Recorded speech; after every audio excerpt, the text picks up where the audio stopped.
मार्च महिन्याच्या सुरुवातीलाच महाराष्ट्रात उष्णतेची तीव्रता वाढू लागली आहे। अनेक भागांमध्ये तापमान 38 अंशाच्या पुढे गेले असून नागरिकांना उष्ण, कोरडे आणि काही ठिकाणी दमट हवामानाचा त्रास सहन करावा लागत आहे। हवामान विभागाने काही जिल्ह्यांसाठी उष्ण आणि दमट हवामानाचा येलो अलर्ट जारी केला आहे।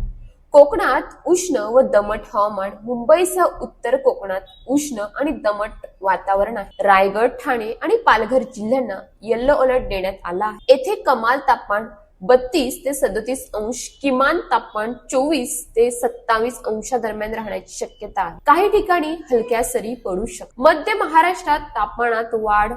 पुण्यासह मध्य महाराष्ट्रात तापमान 34 ते 38 अंशापर्यंत जाण्याची शक्यता आहे। किमान तापमान 20 ते 24 अंशादरम्यान राहील। बहुतांश भागात हवामान कोरडे राहणार असून दुपारच्या उन्हाचा तडका जाणवत आहे। उत्तर महाराष्ट्रात उष्ण आणि कोरडे वातावरणासह नाशिकसह उत्तर महाराष्ट्र तापमान 36 ते 41 अंशापर्यंत वाढण्याचा अंदाज आहे।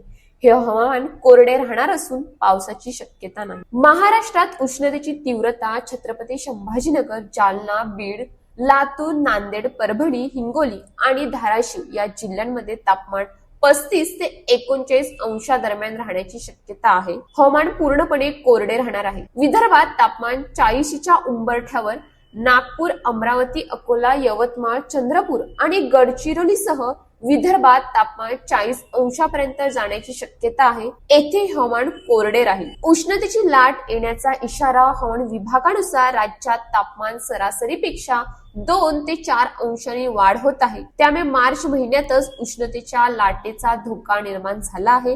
नागरिकांनी दुपारच्या उन्हात बाहेर जाणे टाळावे, पुरेसे पाणी प्यावे आणि आरोग्याची काळजी घ्यावी असे आवाहन करण्यात आले आहे। अशाच ताज्या बातम्यांसाठी आमच्या न्यूज पोलीस रिपोर्टर चॅनलला लगेच सबस्क्राईब करा आणि बेल आयकॉन दाबायला विसरू नका।